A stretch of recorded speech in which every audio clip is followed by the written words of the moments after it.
Hello. Hello, अस्सलाम वालेकुम। जी अस्सलाम वालेकुम। मेरा नाम मुमताज है। मेरा हस्बैंड आया था 2008 में यहाँ वर्किंग हॉलिडे वीजा पर। ओके। और हमने 2009 में शादी कर ली थी। हैप्पीली मैरिड है हम दोनों। Right. और उसका वीजा खलास होता है 2012 पर। राइट। एंड हमको ये बताइए कि हमको नेक्स्ट स्टेप क्या करना है और नेशनलिटी के लिए कब अप्लाई करना है उसको, ये सब कुछ प्लीज। ओके, पहले ये बताएं कि आपका जो हस्बैंड का स्टेटस है वो अब आपकी शादी के साथ चेंज हो चुका है ना? हाँ जी। आप स्पाउस वीजा पे हैं वो? मैं इसके पास हूँ। जी आप स्पाउस हैं, लेकिन ओके, आपने बताया कि आपके हस्बैंड यहाँ पे आए थे वर्किंग हॉलिडे मेकर वीजा पे, राइट? उनको 2008 में आए थे, उसके बाद आपसे शादी होगी। आप ब्रिटिश हैं? हाँ जी जी, मैं ब्रिटिश हूँ। चलें बस ठीक है। वो फिर आपके स्पाउस के तौर पे आपके स्टेटस के ऊपर उनको स्टेटस मिला है ना। सो इसका मतलब ये कि अब जो 2 साल आपके रहते हैं वो 2 साल के बाद वो इंडेफिनिट लीव के लिए अप्लाई करेंगे। ओके, यही बात है ना? ओके जी। सो 2012 में उनका स्पाउस वीजा कंप्लीट होता है, वो इंडेफिनिट लीव के लिए अप्लाई कर सकते हैं। चलें ठीक है, मैं आपको बताता हूँ।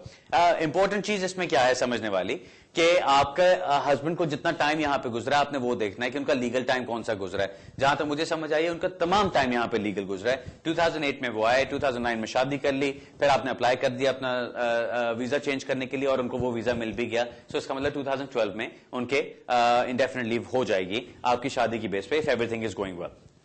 सो जब उनकी इंडेफिनिट लीव होती है, जिस दिन उनकी इंडेफिनिट लीव होती है उससे अगले दिन वो नेशनलाइजेशन के लिए अप्लाई कर सकते हैं, बिकॉज उनको फिर 1 साल वेट करने की जरूरत नहीं है, ना ही उनको 5 इयर्स कंप्लीट करने की जरूरत है, क्योंकि वो शादी की बेस पे अप्लाई कर रहे हैं। जब शादी की बेस पे अप्लाई करते हैं, जो वैसे लोग कहता है 5 इयर्स की रेजिडेंसी रिक्वायर्ड जो करता है वो शादी की बेस पे नहीं होता, वो ऑल अदर कैटेगरीज को कवर करता है। सो अगर किसी ने यहां पे वर्क परमिट पे, HSMP पे, I don't know long residence पे, जिस चीज पे भी उनको यहां पे स्टेटस मिलता है, उन्होंने जब नेशनलाइजेशन के लिए अप्लाई करना है तो 5 इयर्स की रेजिडेंसी दिखानी है। अगर कोई शादी करके आता है यहां पे, उसको शादी की बेस पे इंडेफिनिट लीव मिलती है, तो फिर उन्होंने 3 इयर्स की रेजिडेंसी दिखानी होती है, और वो 3 इयर्स में से भी उनको ये दिखाना जरूरी नहीं कि इंडेफिनिट लीव मिले हुए 1 साल गुजर गया है, जो 5 इयर्स की रिक्वायरमेंट होती है। सो अगर एक बंदे ने, जिस तरह आपके केस में आपके हस्बैंड यहां पे 2008 से लीगली रह रहे हैं, सो लीगली रहते हुए जैसे उनको इंडेफिनिट लीव मिलती है और उनको टोटल रहते हुए 3 साल से ज्यादा टाइम गुजर गया, तो वो अप्लाई कर सकते हैं फॉर नेशनलाइजेशन। ओके, प्रोवाइडेड 2012 में रूल्स वही हों जो अभी चल रहे हैं।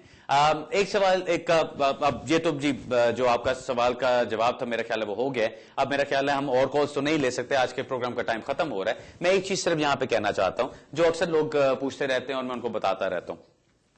लेगेसी का लोगों को फिक्र लगी हुई है कि जी लेगेसी का जो टाइम था वो जुलाई तक का टाइम था, वो खत्म हो रहा है, थोड़े से महीने रह गए हैं, हमारा अभी तक जवाब नहीं आया, तो टेंशन हो रही है बहुत ज्यादा। ऐसी बात नहीं है। ये चीज याद रखें कि पिछली गवर्नमेंट ने अनाउंस किया था कि जुलाई 2011 तक लेगेसी के सारे केसेस को निपटा दिया जाएगा।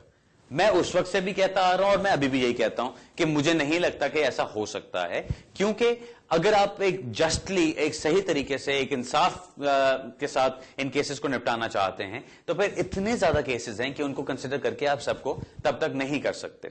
सो इसलिए ये जुलाई की जो डेडलाइन थी वो पिछली गवर्नमेंट की डेडलाइन थी, वो इस गवर्नमेंट पे लागू नहीं होती। मेरा नहीं ख्याल किसी भी तरीके से by any stretch of imagination कि ये गवर्नमेंट इस तरह काम करना चाह रही है कि जी हमने पिछली गवर्नमेंट का वादा पूरा करना है और जुलाई 2011 तक इनको सबको स्टेटस देना है या रिफ्यूज करना है या जो कुछ भी करना है। जो होम ऑफिस की पॉलिसीज हैं, जो होम ऑफिस ने चलना है आगे, वो खुद ये गवर्नमेंट बनाएगी और उसको बना के वो लेके चल रहे हैं। मैं सिर्फ इतना कहूंगा, मुझसे अक्सर लोग ये भी पूछते हैं कि जी कहीं सुना है कोई पॉलिसी आ रही है, सुना है कोई एमनेस्टी आ रही है।